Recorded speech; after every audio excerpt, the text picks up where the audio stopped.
A lot of people have already been trying to figure out what really happened to Ribbit, where he is now, and what's going to go down with him in episode 6. I went all in on this topic and feel like I totally figured this character out, and trust me, my take's going to surprise you, so I seriously recommend watching this video all the way through. What we do know about him so far is that he used to be Jax's one true friend, someone he clearly had a blast with. I figured that out by looking closely at that concept art Gooseworx shared, where she revealed Ribbit's full design and a whole range of his expressions. And man, they look so much like Jax's in different episodes. But what if everything's not what it seems? What if Ribbit is actually still alive? What if his consciousness was transferred into another body? I already told you all about that mannequin that's been showing up in different episodes, and for a long time everyone just thought it was a little nod to Dr. Football from the pilot. But then came the very first teaser for episode 5, and boom, there it was again, that weird mannequin just standing there, totally out of place in the usual chaos of the digital circus. Still, at the time people brushed it off as another Dr. Football reference, or just a random background NPC like we've seen plenty of times before, especially since in later teasers he was nowhere to be found. So yeah, everyone pretty much forgot about him. But right after episode 5 dropped, from the very first scenes it was crystal clear the mannequin suddenly matters, and that final scene, it basically confirmed all our suspicions. At this point, I'm straight up convinced that not only will we see more of that mannequin in the next episode, but we'll finally learn what he's really hiding. And here's the kicker. Wasn't it kinda weird how Goose just casually dropped a full concept art of this character? Sure, some might argue it's like what happened after episode 3 where we saw full art of that angel NPC, and no, that didn't mean he'd become a core part of the story, but there's a huge difference. That angel, already established NPC. With Ribbit, we didn't know Jack, just his face. Then suddenly Goose drops a full body design plus a complete emotion sheet? Come on, that ain't random. And if we keep that in mind and remember how Jax's entire storyline in episode 5 basically kicked off after Ribbit was brought up, and add the fact that episode 6 is supposedly Jax focused, then yeah, I really do think Ribbit might be that mannequin. It's important to understand that Kane is literally all-powerful inside the digital circus. There are no real limits to what he can do within that world. He can manipulate the environment, the characters, even their thoughts, and most importantly, he has total control over the system itself, meaning he absolutely can bring someone back from being abstracted.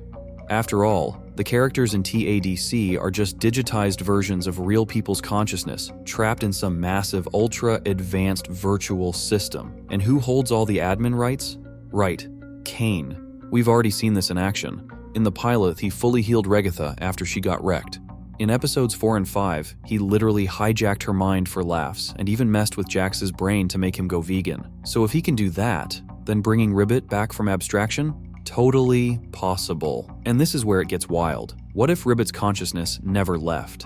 What if Kane didn't delete it but instead stored it, moved it into that weird mannequin we keep seeing? If we accept that theory, then episode 6 won't just be the Jax episode, it'll be the Ribbit comeback episode. We might finally hear his voice, see him move again. Maybe he's still trapped in that mannequin body, or maybe Kane decides to give him back his original form. Either way, I'm convinced Ribbit is still alive, and we're gonna see him in episode 6. And what's really important to understand here is that, like I said before, episode 6 is mostly about Jax, and that matters a lot when it comes to Ribbit possibly showing up.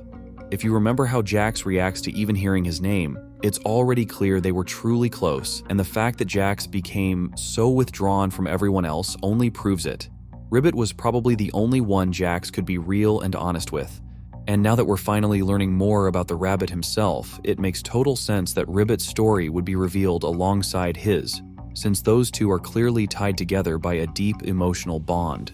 All these facts and coincidences almost scream that Ribbit has to show up, and now we just have to wait a bit longer. But remember how Pomni ended up in the digital circus, right? In case you forgot, it was 'cause of Kaufmo. She joined right after the clown abstracted, which means there can't be more than 6 people at once in the tent. So if we really think Ribbit's coming back in episode 6, it's only logical that someone else has to leave the circus. Unless, of course, he shows up as a mannequin. In that case, nothing changes. But let's imagine he's back as a frog. If that happens, someone from our usual crew will have to leave the digital circus, and I'm ruling out Zubul right away, because Gooseworx confirmed she'll be in all 9 episodes.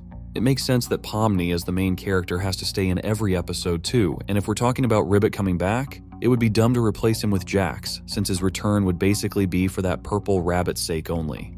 So we got 3 untouchable characters while Ragatha, Kinger, and Gangle are in the danger zone. And that actually makes sense if we just take a look at each of them, but let's go through them one by one. And I think it'd be right to start with Ragatha. You might say episode 6 is going to be about not just Jax, but her too. And I totally agree with you, but we can't really predict when Ribbit will come back. It could be anywhere from the middle of episode 6 to the final scene.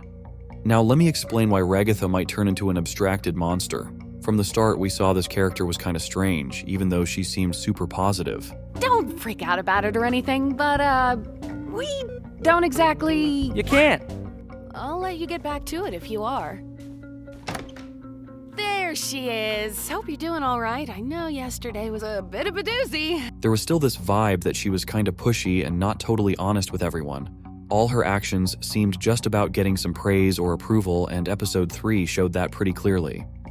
Yeah? I just want to say thanks for always being concerned about me.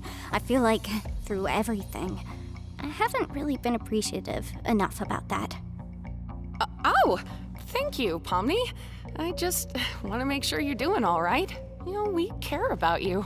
We won't really consider episode 4 since she was basically under the influence of stupid sauce and didn't control her actions, but you could say it just gave us a little glimpse of her true self.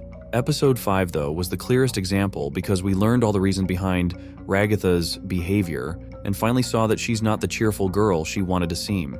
Her past haunts her like a heavy burden she can't shake off, and the main cause of this is her mother, who wanted to make her perfect and obedient, and in the end, it all turned into this. First steps of a budding friendship, right, Ragatha? Hey, Pomni. Remember when Kaufmo smashed me against the walls and I got all jumbled up?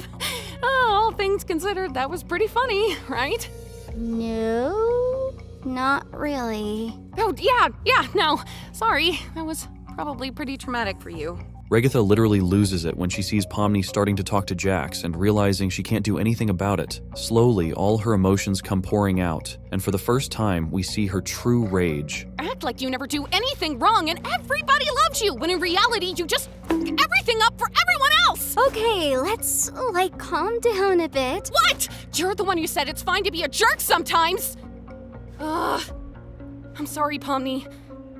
That wasn't very cool of me. It's fine. And the final scene is like the cherry on top because it perfectly shows this character's total emotional exhaustion. And that strange scene only makes you think more and more about Ragatha's soon transformation into an abstracted monster. She's really on the edge, and realizing that she seems like a perfect friend, but no one actually wants to be truly friends with her is driving her crazy, and most likely will lead her to the worst in the digital circus. I remember I promised to tell you more about Kinger and Gangle, but honestly, I'm not sure how reasonable that is, since Kinger is a pretty predictable character who's learned to live with his pain for many years. As for Gangle, all you can really say is that she seems close to normalizing her state, especially considering her growing bond with Zooble. As usual, I'm waiting for your thoughts in the comments, and see you soon in new videos.